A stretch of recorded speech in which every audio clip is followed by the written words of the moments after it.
거기 단을 쌓고 이런 제목으로 창세기 강의를 이어가겠습니다.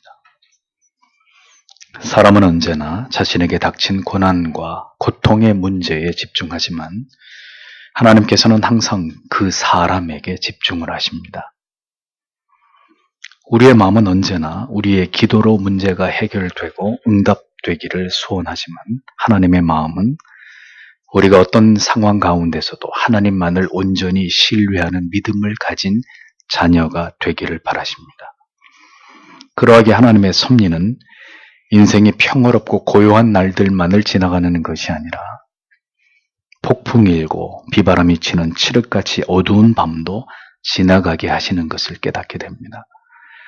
그러므로 우리에게 필요한 지혜는 이 세상을 살아가는 가운데 언제나 우리에게 닥치는 고난의 문제들에만 집중하는 것이 아니라 하나님을 더욱 견고하게 신뢰하도록 우리의 믿음이 성장해 가기를 끊임없이 갈망해야 함을 잊지 말아야 할 것입니다. 그것을 망각하고 살아갈 때 결국 신자는 하나님께서 주시는 고난과 위기를 통해서 비로소 자신의 신앙의 수위와 눈금이 어느 정도인지를 정직하게 깨닫게 되는 소중한 경험을 하게 되는 것이죠. 시련과 고난을 통해서 다시금 하나님과의 관계를 돌아보며 하나님을 견고히 신뢰하게 될 때 우리는 생각지 못한 하나님의 놀라운 도우심과 비상한 간섭하심으로 마침내 어려움을 이겨내고 고난으로부터 피할 길을 얻게 되는 은총을 맛보게 되기도 하는 것입니다. 이러한 원리를 이제 드디어 에서를 만나게 된 야곱의 사건을 통해서도 우리는 선명하게 깨달을 수 있습니다. 야곱은 형 에서를 만나기 직전에 야복 강가에서 자신에게 찾아오신 하나님을 만났습니다. 그리고 야곱은 그곳에서 자신과 함께 하시는 하나님에 대한 생애적인 확신을 얻게 되었습니다. 절체절명의 위기 앞에서 그는 하나님과 잊을 수 없는 역사적인 만남을 갖게 된 것이죠. 이 만남은 야곱이 원하는 것이 아닌 이제 자신을 죽이려는 형을 만나야 하는 두려움에 떨고 있던 야곱에게 하나님께서 찾아오신 만남이었습니다.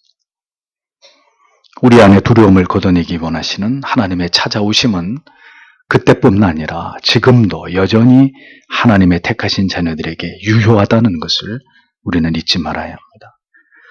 두려움을 이길 힘은 하나님께서 즉시 우리에게 임하시고 우리와 함께 하시는 하나님을 우리가 깊이 깨닫는 그 순간 우리의 마음을 뒤덮고 있던 두려움의 색채가 엷어지게 되는 것으로 역사하기 마련입니다.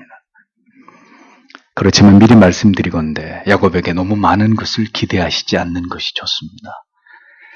하나님의 은혜는 계속해서 쌓여가지만 언제나 그렇듯이 이에 반응해가는 속도는 무척 더딘 것이 죄인들의 한계라는 것을 우리는 잘 알고 있지 않습니까? 그가 형 에서를 만나게 된 상황은 사실 이보다 더 나쁠 수 없는 그의 환도뼈가 위골된 그런 상태였습니다. 하나님께서는 최악의 상황에서 오직 하나님만을 의지한 채로 형 에서를 만나게 하셨습니다. 이렇게 육신적으로 가장 연약하고 무능한 상황 속에서 이제 야곱은 형 에서를 만나기 위해서 앞으로 나아가고 있었던 것입니다. 그것이 하나님의 방법이었습니다. 내 힘으로 아무것도 할 수 없는 순간이 나의 방법으로 더 이상 나와 내 가족을 지킬 수 없는 그 순간이 바로 나를 위해서 하나님께서 일하시는 순간이라는 것을 우리는 절대로 잊어서는 안 될 것입니다. 1절에서 3절을 다시 보겠습니다. 야곱이 눈을 들어보니 에서가 오고 있는데 400명이 그와 함께 있었다. 야곱은 자식들을 나누어 레아와 라헬과 두 요정에게 맡기고 요정들과 그들의 자식들을 맨 앞에 레아와 자식들은 다음에 라헬과 요셉은 맨 뒤에 두었으며 그들보다 앞서 나아가서 자기 형 에서에게 다가가기까지 7번이나 땅에 엎드려 절하였다. 이렇게 기록되어 있습니다. 야곱은 형 에서를 대하면서 두려움은 이제 많이 사라졌지만 그럼에도 불구하고 그는 여전히 우려하고 염려하고 있었다는 사실이 성경에 그대로 노출되고 있습니다. 에서는 혹시나 있을지 모를 싸움에 대비해서 사병을 400명이나 거느리고 야곱을 향하고 있었습니다. 저 멀리서 거대한 흙먼지를 일으키면서 야곱에게 다가오고 있는 에서와 그 무리들의 모습은 야곱으로 하여금 위압감을 느끼기에 충분했을 것입니다. 하나님을 의지하는 야곱이었지만 그는 여종과 자식들을 제일 앞에, 그리고 다음으로 레아와 자식들을, 그리고 마지막으로 라헬과 요셉의 순서로 긴 행렬을 만들고 자신은 제일 앞으로 나아가서 에서 앞에 서기까지 7번이나 절을 했다고 성경은 이 부분을 상세히 기록하고 있습니다. 이것은 무엇을 의미하는 것일까요? 뛰어난 교역주의 강의 설교가인 아더 핑크는 이러한 야곱의 처신에 대해서 여지없이 비판을 가하고 있습니다. 여전히 야곱은 하나님을 온전히 신뢰하지 못하고 있었다고 그는 지적합니다. 하나님의 나타나심과 같은 특별한 경험을 한 것과 실제로 하나님을 신뢰하는 것에는 여전히 큰 온도 차이가 있음을 야곱은 이러한 모습을 통해서 고스란히 드러내고 있다고 그는 비판을 합니다. 야곱은 자신의 새 이름을 사용하고 이제 자신과 함께 하시며 이 모든 상황을 통제하고 계시는 여호와 하나님을 온전히 신뢰하고 하나님을 붙들었어야 했습니다. 그러나 그는 여전히 자신이 가장 사랑하는 라헬과 요셉을 가장 뒤에 배치하고 여전히 그렇게 에서를 경계하고 있는 모습을 보여줍니다. 제임스 몽고메리 보이스 역시도 이 부분을 날카롭게 들여다보면서 설명하기를 아브라함으로 이름이 바뀌어진 직후부터 성경이 즉시 아브라함이라고 그 이름을 부르고 있는 반면 야곱은 이스라엘로 이름이 바뀌어졌음에도 불구하고 여전히 야곱으로 불리워지고 있다는 사실을 지적하고 있습니다. 창세기 33장에서 50장까지 야곱이라는 이름은 여전히 45회나 사용되었고 이스라엘이라는 이름은 그의 절반 정도인 23번 정도에 그치고 있다는 사실이 정확히 그것을 우리에게 보여주고 있습니다. 이것은 분명히 하나님께서 지어주신 새 족장의 이름 이스라엘 안에 여전히 야곱의 옛사람이 더 많은 부분 잔류하고 있다는 것을 보여주는 증거라고 그는 설명을 합니다. 여전히 그렇게 소심하고 연약한 야곱임에도 불구하고 그나마 장족의 발전을 이룬 부분이 있다면 그것은 자기는 그들 앞에 나아가되 바로 이 대목입니다. 겁쟁이 야곱이 아내들과 자식들을 그렇게 배치했을 망정 자신은 그 행렬의 가장 선두에 섰다는 점은 지금까지의 야곱에게서는 볼 수 없었던 가장 괄목할 변화라고 할 수 있을 것입니다. 야곱은 형 에서 앞으로 나아가면서 7번이나 몸을 크게 굽혀서 최대한의 예의를 갖추어서 형에게 절을 했습니다. 이는 에서에게 사죄를 구하는 의미이고 동시에 자신의 장자권을 취했어도 여전히 에서가 자신의 형이라는 사실에 대한 존경의 표현으로 그가 그런 행동을 취한 것으로 보입니다. 이제 이 일 직후에 나타나는 에서의 호의적인 반응은 바로 야곱의 이 같은 행동 때문이었다고 우리는 그렇게 생각하고 싶을지 모릅니다. 물론 야곱이 전혀 자신의 죄를 뉘우치지 않는 뻔뻔한 모습으로 에서 앞에 나와왔다면 이 또한 결코 바람직한 모습은 아니었을 것입니다. 그럼에도 불구하고 분명히 말하고자 하는 바는 이제 에서가 야곱에게 보여주는 온정 있는 모습은 하나님께서 에서의 마음을 깊이 만지신 결과라는 것을 우리는 분명히 믿어야 한다는 사실입니다. 사람의 마음을 움직이시는 이가 하나님이시라는 것을 우리는 이 말씀 속에서 분명하게 들여다볼 수 있어야 하는 것이죠. 4절에서 7절을 보십시오. 에서가 야곱을 맞으러 달려와서 껴안고 그의 목을 끌어안고 입맞추며 울었다. 에서가 눈을 들어 여자들과 아이들을 보고 내게 있는 이 사람들은 누구냐고 물으니 야곱이 하나님께서 형님의 종에게 은혜로 주신 자식들입니다라고 대답하였다. 그때 여종들이 자기들의 자식들과 함께 다가와서 절하였고 레아도 그 여자의 자식들과 함께 다가와서 절하였으며 그 후에 요셉과 라헬이 다가와서 절하였다. 이렇게 기록되어 있습니다. 야곱을 맞는 에서의 태도는 매우 진실한 것임을 우리는 주목하게 됩니다. 그리고 이러한 에서의 모습을 볼 때 하나님께서 어떻게 에서의 마음을 완전하게 변화시키셨는지를 분명하게 실감하게 됩니다. 에서의 행동에서 나타나고 있는 연이어지는 동사들을 유의해서 보십시오. 달려와서, 안고, 입맞추고, 운이라 이렇게 기록되어 있습니다. 에서는 야곱을 용서했습니다. 동생을 죽이고자 했던 에서의 적개심에 불타던 마음은 모두 사라져버렸고 지극히 온화하고 따뜻한 마음으로 동생을 맞이하도록 하나님께서는 극적으로 에서의 마음을 그렇게 돌려놓으신 것을 보게 됩니다. 딸들과 손자들을 데리고 야반 도주하듯이 라반에게서 도망친 야곱을 뒤쫓던 라반도 그에게 나타나서 야곱을 해하지 못하게 하셨던 그런 하나님이셨습니다.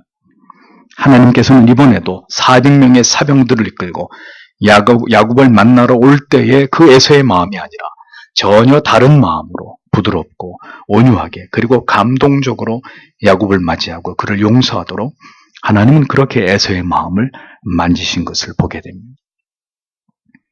오랜 세월을 기다려서 마침내 원수로 만나게 되는 그런 험악한 자리가 될 수 있었을 그런 상황을 하나님께서는 눈물의 상봉의 자리로 바꾸신 것입니다. 이것이 하나님께서 행하시는 일들이라는 것입니다. 야곱의 태산 같았던 염려와 두려움이 모두 물거품이 되고 야곱으로 하여금 언약을 지키시는 신실하신 하나님 되심을 다시 한번 그의 뇌리에 깊이 각인시키시는 이런 은혜의 거대한 파도가 야곱의 영혼을 강타하는 순간을 연출하신 하나님이셨습니다. 사람의 마음을 그렇게 극적으로 하나님의 섭리 가운데서 움직이시는 분이 바로 전능하신 여호와이십니다. 여러분은 그 하나님을 깊이 신뢰하고 계십니까?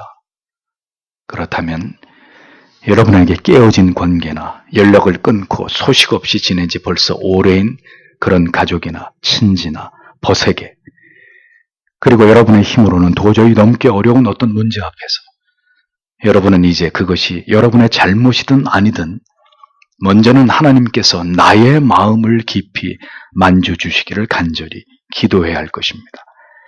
그래서 이 깨어진 관계를 하나님께서 회복시키시겠다는 확신을 얻게 되고 난 다음에 이제 용기를 내어서 그들에게 손을 내어밀 수 있게 되기를 바랍니다. 우리에게 부족한 것은 사람에 대한 믿음이 아닙니다. 하나님께서 역사하실 것이라는 그 믿음이 우리에게 부족한 것이죠. 우리의 선입견과 편견을 뛰어넘어서 우리를 위해서 일하시고 우리 앞서 행하시는 하나님을 신뢰하는 믿음이 모든 닫혀진 문을 여는 열쇠가 된다는 것을 우리는 잊지 말아야 합니다. 깨뜨린 것은 우리일지라도 그것을 다시 회복시키고 복원시키시는 분은 하나님이십니다. 오늘 역사 속에 이 에서와 야곱의 감격적인 회오를 구경하지 마십시오. 이러한 회복의 은총이 여러분에게도 반드시 있게 되기를 축복합니다. 에서는 야곱과 함께한 가족들에 대해서 물었고 야곱은 이제 답하기를 하나님이 주의 종에게 은혜로 주신 자식들이라고 그렇게 답했습니다. 야곱은 주어를 하나님으로 삼고 있었습니다. 하나님이 험한 세월을 살아온 자신에게 베풀어 주신 은혜의 증거들이라고 형에게 그렇게 소개하고 있는 이 야곱을 보십시오. 아직 그는 이스라엘보다는 야곱의 모습을 더 많이 가진 자였지만 그의 말 속에 그가 점점 하나님을 더 인정하면서 하나님의 은혜를 기억하는 사람으로 변모되어 가고 있는 모습이 드러나고 있음을 보게 됩니다. 그렇게 하나님께서는 우리를 더디지만 조금씩 바꾸어 가시는 그런 하나님이시죠. 여전히 우리에게 부족함이 있고 여전히 우리에게 고질적인 염려와 근심이 모두 사라져버린 것은 아니지만 또 한편 하나님께서 그 긴 세월 동안 우리에게 은혜를 주시고 믿음을 불어넣으신 결과 때때로 우리가 하나님의 은혜를 시인하고 고백할 수 있는 정도의 믿음은 갖게 하신 것을 우리는 감사치 않을 수 없는 것입니다. 하나님께서 원하시는 분량만큼 아직 우리의 믿음이 성장한 것은 아니지만 하나님께서 하셨다는 깨달음과 고백이 그렇게 우리의 삶에서 더 많아지고 더 자주 표현되는 은혜가 우리에게 있게 되기를 소망합니다. 여종들과 자식들, 그리고 레아와 자식들, 그리고 라헬과 요셉이 차례로 에서에게 절을 하면서 인사를 하는 장면이 성경에 기록되어 있습니다. 야곱과 에서만의 화해와 회복이 아니라 모든 가족들의 회복이 이루어지고 있는 참으로 아름다운 장면입니다. 더 오랜 시간 서로 원수가 되어 살아갈 뻔했던 큰아버지와 조카들의 관계까지 회복되는 결과가 이루어지고 있는 것을 성경은 우리에게 보여줍니다. 이어지는 8절에서 11절을 보십시오. 에서가 또 묻기를 내가 만난 이 모든 때는 무슨 뜻이냐 하고 물으니 야곱이 내 주께 은총을 받으려는 것입니다 라고 대답하였다. 에서가 말하기를 내 동생아 내게는 충분히 있다. 내 것은 네게 두어라 하니 야곱이 말하기를 아닙니다. 제가 형님께 은총을 받았다면 부디 선물을 제 손에서 받아주십시오. 내가 형님의 얼굴을 보는 것이 마치 하나님의 얼굴을 보는 것 같습니다. 형님도 저를 받아주셨으니 부디 제가 형님께 가져온 저의 복을 받으십시오. 하나님께서 제게 은혜를 베푸셔서 제게는 무엇이든 다 있습니다 하고 야곱이 그에게 간청하자 에서가 받아들였다 이렇게 기록되어 있습니다. 에서는 이어서 자신 앞에 있는 야곱이 자신을 위해 준비한 가축들을 보았습니다. 그리고 왜 이것들을 준비했는지를 동생에게 질문했습니다. 에서는 지금 야곱이 왜 자신에게 이러한 예물을 준비했어야만 했는지 오히려 의아해하고 있는 모습을 보게 됩니다. 에서는 야곱이 자신을 위해서 이러한 선물을 준비한 것을 이해할 수 없어 했습니다.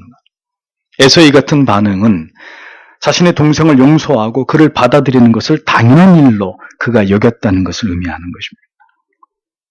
야곱은 형의 호의를 얻기 위해서 자신이 마련한 예물이라고 답하면서 거듭 이것들을 에서가 받아들이기를 간청하고 있었습니다. 야곱은 에서의 감정과 마음을 누그러뜨리기 위해서 600마리가 넘는 가축을 준비했고 여러 때로 나누어서 자기 앞에 그것을 보내는 치밀함을 보였습니다. 그러나 야곱의 이러한 모든 인간적인 계략이 사실은 아무런 의미가 없는 일일 뿐이었음이 드러나고 있습니다. 이러한 선물을 이렇게 치밀하게 준비하지 않았더라도 에서는 이미 동생을 용서할 마음을 가지고 있었기 때문이죠. 오히려 이러한 예물을 준비한 야곱을 에서는 측은히 여기면서 야곱의 선물을 극구 사양하고 있는 모습을 볼 수 있습니다. 야곱은 하나님의 일하심을 온전히 믿지 못했습니다. 그러하기에 그는 분주하게 준비했고 계략을 세우고 나름대로 대비책을 마련했습니다. 자기가 사랑하는 순서대로 그렇게 자기의 가족들을 배열하고 야곱을 만나게 한 것이죠. 그러나 보십시오. 그 모든 것이 다 무슨 소용입니까? 오히려 그보다는 하나님께서 일하시도록 잠잠히 기다리는 것이 더 올바르고 현명한 신앙의 모습일 수 있음을 우리는 기억할 필요가 있는 것입니다. 사람의 생각으로는 아무것도 이룰 수 없습니다. 결국 하나님의 역사하심이 있을 때에 일은 이루어지게 되는 것이죠. 야곱이 아직도 자신의 방법을 신뢰하고 있음을 보여주는 단면은 여기서도 여지없이 드러나고 있습니다.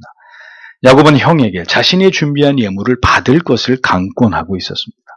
그렇게 함으로써 야곱은 이제 완전히 형과의 문제가 해결되기를 바랬던 것을 볼 수 있는데 이는 그가 하나님을 신뢰하기보다는 끝까지 자기의 계획과 방법을 통해서 에서와의 모든 앙금이 사라지고 완전한 안전을 확보하려고 하는 이런 마음을 가지고 있었다는 것을 보여주는 부분입니다. 야곱은 지금 지나치게 형에게 굴욕적인 자세를 취하고 있습니다. 에서를 만나게 된 기쁨을 하나님을 배운 것과 같다고까지 표현하고 있습니다. 이 상황을 잘 보면 에서는 의당 자신이 마땅히 해야 할 일을 하는 것처럼 자연스러워 보이고 야곱은 과도히 에서에게 호의를 베풀면서 지나치게 형을 극진히 높이고 자신을 낮추는 부자유스러운 그런 모습을 보여주고 있습니다. 물론 야곱은 에서에게 죄를 지었기 때문에 그가 그러한 마음일 것이라는 점은 충분히 이해가 됩니다. 그러나 그것 또한 하나님의 섭리의 일부였고 이제 하나님은 은혜로 극적인 상봉을 이루게 해주셨다면 형에게 예를 갖추고 지난날의 자신의 과오를 사과하고 야곱은 담담하게 하나님께 행하신 일들을 바라보면서 하나님께 감사와 영광을 돌리는 것이 합당했을 것입니다. 그러나 야곱의 모습은 다소 과장되어 있고 에서에게 자신의 마음을 표현하고 형의 환심을 사고자 하는 지나치게 인본주의적인 어색한 모습을 보이고 있었습니다. 하나님의 행하신 일들을 겸손히 바라보는 자세가 아니고 여전히 자신이 나서서 모든 일들을 주도하고 어떤 결과를 자기가 원하는 어떤 결과를 만들어내기에 열심을 내고 있는 이런 모습을 보여주고 있는 것이죠. 에서에 대한 이러한 야곱의 모습이 진실된 것이라고 믿기 어려운 것은 이제 뒤에 나오는 형과 함께 가기를 꺼리는 야곱의 모습을 통해서 모두 드러나고 있는 것을 볼 수 있습니다. 12절에서 14절을 보십시오. 에서가 말하기를 우리가 같이 가자. 내가 내 앞서 가겠다 하니 야곱이 그에게 말하였다. 내 주께서 하시듯이 자식들은 연약하고 젖먹이가 딸린 양떼와 소떼가 내게 있으므로 하루만이라도 그것들을 심하게 물면 모든 가축대가 다 죽을 것입니다. 내 주께서는 부디 이 종을 앞서 지나가십시오. 저는 제 앞에 있는 가축대의 걸음걸이와 자식들의 걸음걸이대로 천천히 진행하여 세일에 있는 내 주께로 가겠습니다.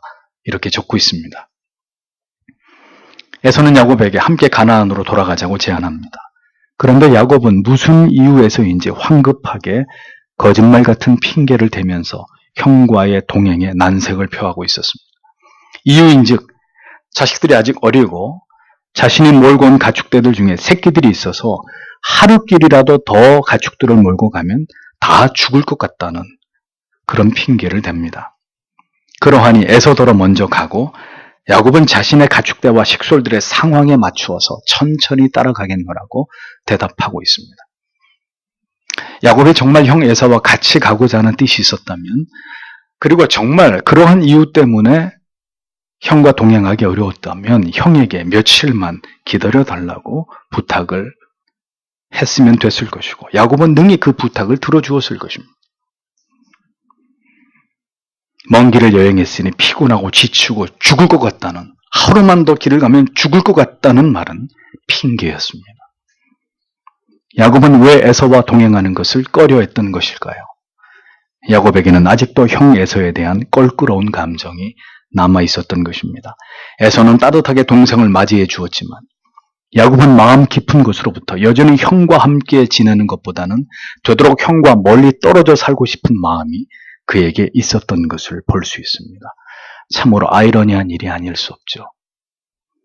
하나님을 경외하지 않는 에서는 야곱을 완전히 용서하고 동생에게 호의를 베풀고 있는데 하나님의 사람 야곱은 겉으로는 형과 모든 관계가 회복된 듯 보였어도 야곱은 여전히 형과 거리를 두고 싶은 마음에서 자유롭지 못한 모습을 보여줍니다.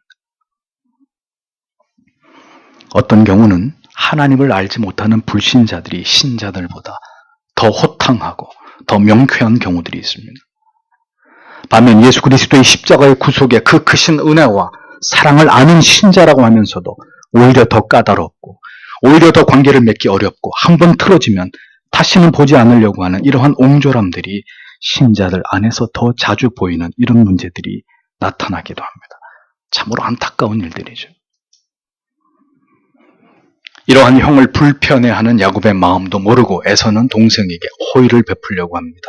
15절에 에서가 말하기를 내가 나와 함께 있는 사람 몇을 내게 남겨두겠다라고 하니 야곱이 그렇게 하실 필요도 없습니다. 제가 주 앞에 큰 은총을 받게 해주십시오 라고 말하였다라고 기록하고 있습니다. 에서는 뒤에 따라올 야곱의 일행을 보호할 요량으로 자신의 수하에 있는 병사들 몇을 야곱에게 붙여주고자 했습니다. 그러나 야곱은 이것조차도 정중하게 거절해버립니다. 도대체 야곱은 무슨 생각을 하고 있었던 것일까요? 여전히 자신의 생각과 계획에 골몰하면서 자기의 길을 고집하고 있는 야곱의 모습이 그대로 드러나고 있는 것을 보게 됩니다. 16절에서 17절을 보십시오. 그날 에서는 세일에 자기 길로 되돌아갔고 야곱은 숫곳으로 나아가 자기를 위하여 집을 짓고 자기 가축들을 위하여 우리를 지었으며 그곳의 이름을 숫곳이라고 불렀다라고 적고 있습니다. 야곱은 에서에게 분명히 형이 먼저 가면 자신이 곧 따라서 형이 있는 세일로 가겠다고 약속했습니다. 그러나 그는 에서를 또다시 속이고 세일로 가는 대신 완전히 다른 방향인 숫곳으로 향했습니다. 에서가 예상치 못한 온정을 베풀어 주었고 세일에서 그를 기다리겠다고 했음에도 불구하고 야곱은 또다시 형을 속이고 에서를 여전히 불신한 채로 형으로부터 멀어지는 길을 택하고 있었던 것입니다. 많은 주석들을 보면 야곱의 행위를 되도록 긍정적이고 선하게 해석하고 분석하려고 하는 이런 신학자들의 주석서들이 있습니다. 항상 성경을 해석함에 있어서 사람을 두둔하고 그 안에 선한 것을 찾아내어서 그것을 부각시키려고 하는 이런 류의 인본주의적인 성경 해석이 있습니다.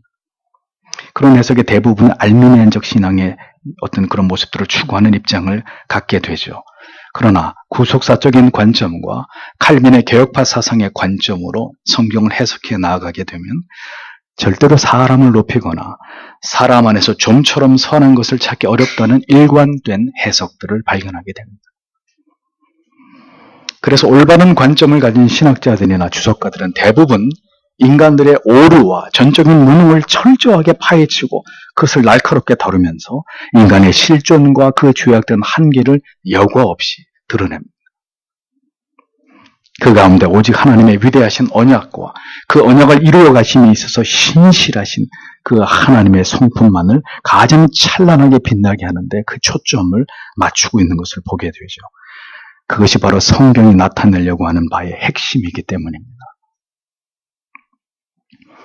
이러한 관점에서 성경에 나타나는 사람들의 행위와 마음을 잘 들여다보면 성경의 흐름을 따라서 자연스러운 주석과 해석이 나오기 마련인데 그렇게 성경을 보게 되면 언제나 인간들의 이 반복되는 어리석음과 허물과 오류들이 선명하게 드러나게 되는 것을 확인할 수 있습니다. 반면 오래 참으시고 인내하시고 그렇게 인간들을 다듬어가고 빚어가시는 하나님의 인자하심과 긍휼이 그 하나님의 부드러운 손길이 그와는 극명한 대조를 이루면서 전개되고 있는 것을 성경 속에서 우리는 확인할 수 있는 것입니다.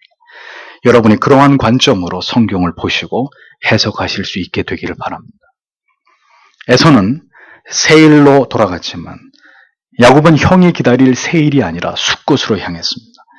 그리고 그곳에서 야곱은 자기를 위하여 집을 짓고 가축들을 위해서 우리를 지었다고 기록하고 있습니다. 숫곳은 덮다, 감추다, 숨기다 라는 뜻의 유래를 가진 단어에서 파생된 장막들이라는 의미입니다. 야곱은 그곳에서 그렇게 자기를 숨기려고 했던 것이 아닐까요? 야곱은 숫곳에서 자신의 마음대로 정착을 했습니다. 그가 그곳에 그냥 잠시 쉬어갈 생각이었다면 자기를 위해 집을 짓고 가축대들을 위해서 축사와 우리를 짓기까지 하지 않았을 것입니다. 야곱은 에서와 온전히 화해한 것이 아니라 형과 계속해서 함께 살아가고자 하는 마음이 전혀 없었다는 사실을 알 수 있는 것이죠.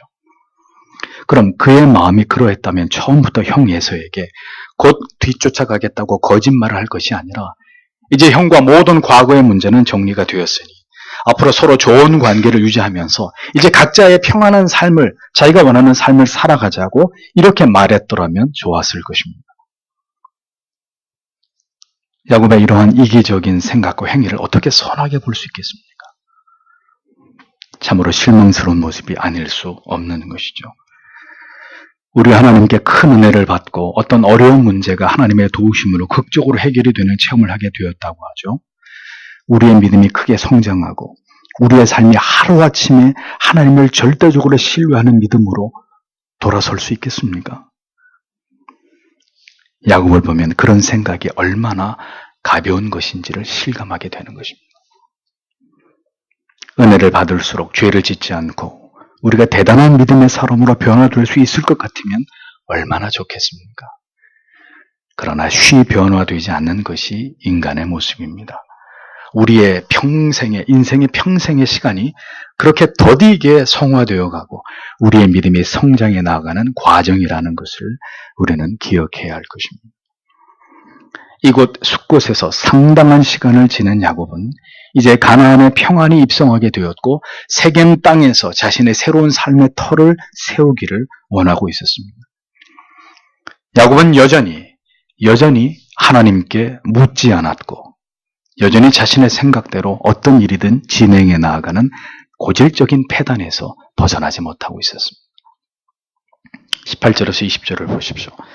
이처럼 야곱은 밧단 아람을 떠나서 평안히 가나안 땅 세겜 성읍에 도착하여 그 성읍 앞에 장막을 쳤고 그는 그의 장막을 친 밭을 세겜의 아버지 하몰의 아들들의 손에서 돈 100개를 주고 구입하여 거기에 제단을 쌓고 그것을 엘로헤 이스라엘이라고 불렀다. 이렇게 적고 있습니다.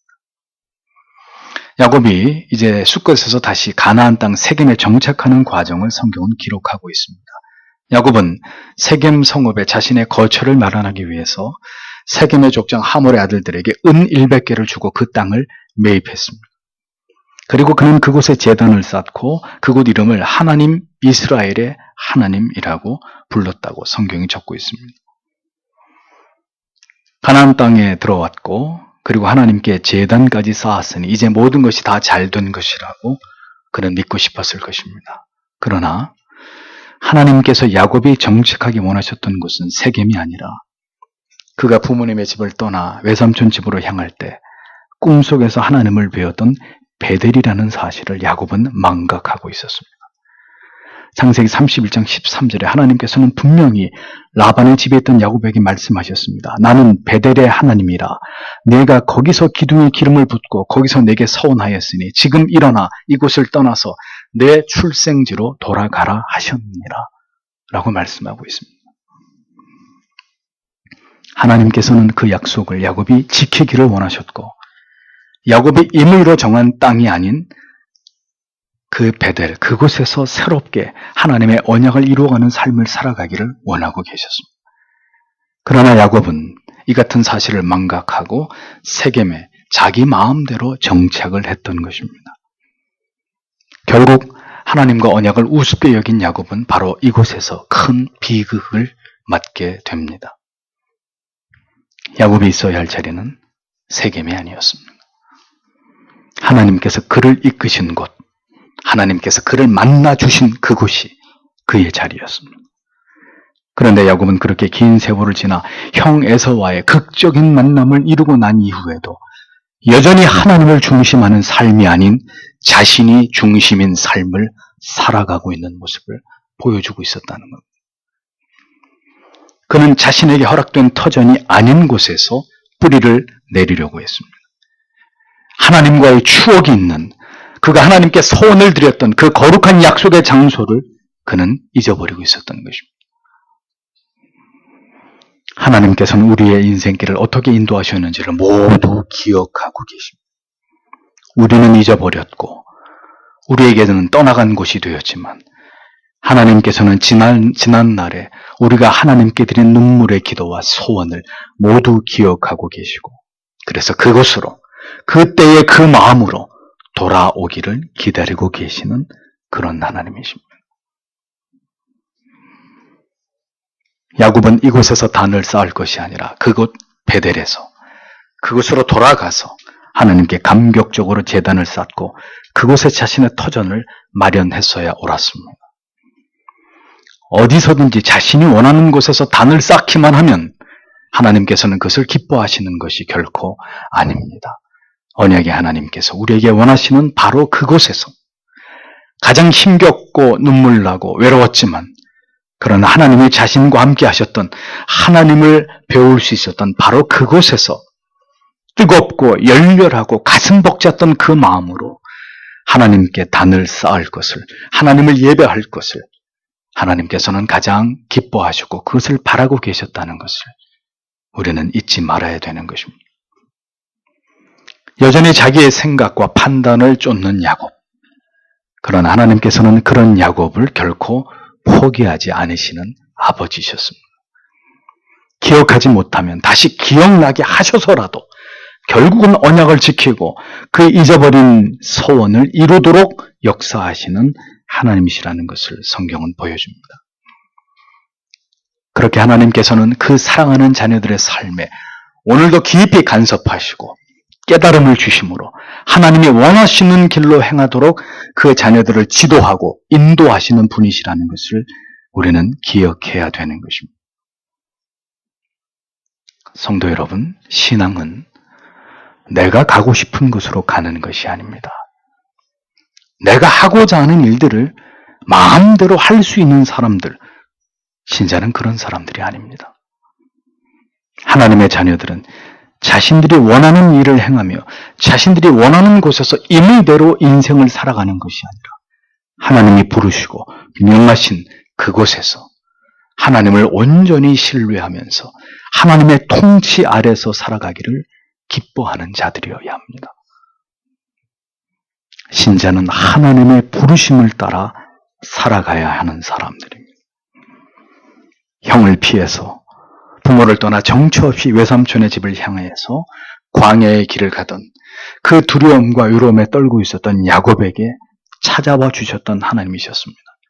그리고 그곳에서 내가 너와 함께 있어 내가 어디로 가든지 너를 지키며 너를 이끌어 이 땅으로 돌아오게 할지라 내가 내게 허락한 것을 다 이루기까지 너를 떠나지 아니하리라고 약속해 주신 하나님이셨습니다.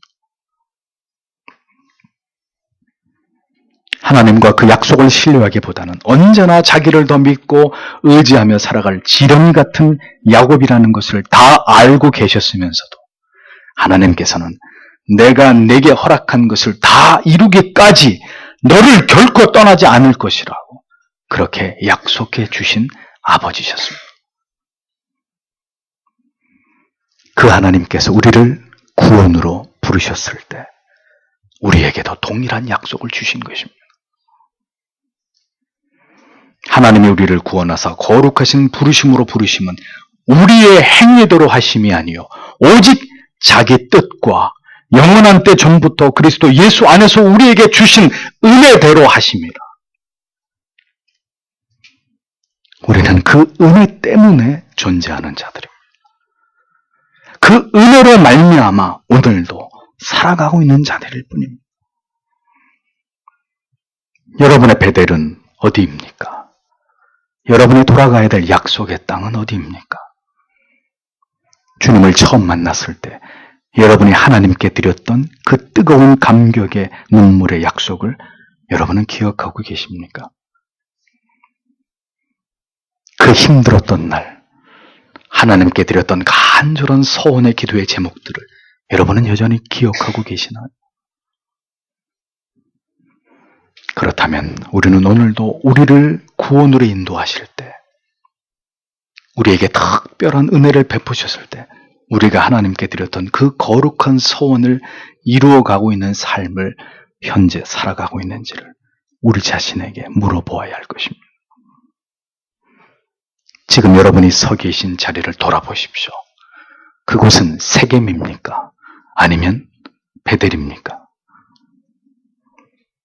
하나님께 바라는 것을 구하기 전에 하나님께서 여러분에게 바라시는 것이 무엇인지를 깨달으시고 그것을 되찾게 되시기를 바랍니다. 그날이 속히 오지 않으면 하나님께서 우리가 있어야 할 자리로 우리를 부르시기 위해서 다시 한번 우리의 삶의 환경을 크게 흔들어 놓으시는 그런 일들을 우리에게 행하실 수도 있다는 것을 잊지 않으셔야 합니다. 그러나 그 또한 우리를 올바로 세우시고 우리 안에서 하나님의 약속을 이루시기 위한 하나님의 사랑의 섭리일 것입니다. 연약하고 무지하며 쉬 변화되지 않는 인생일지라도 우리를 포기하시거나 버리지 않으시고 하나님의 뜻과 계획 가운데로 이끄시고 인도하시고 지도하시는 하나님,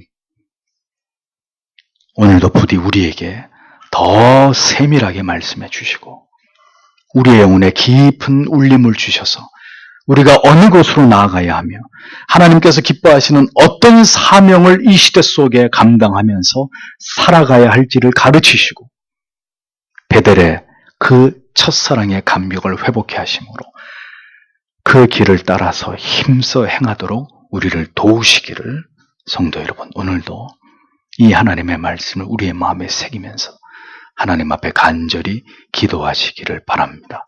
기도하겠습니다.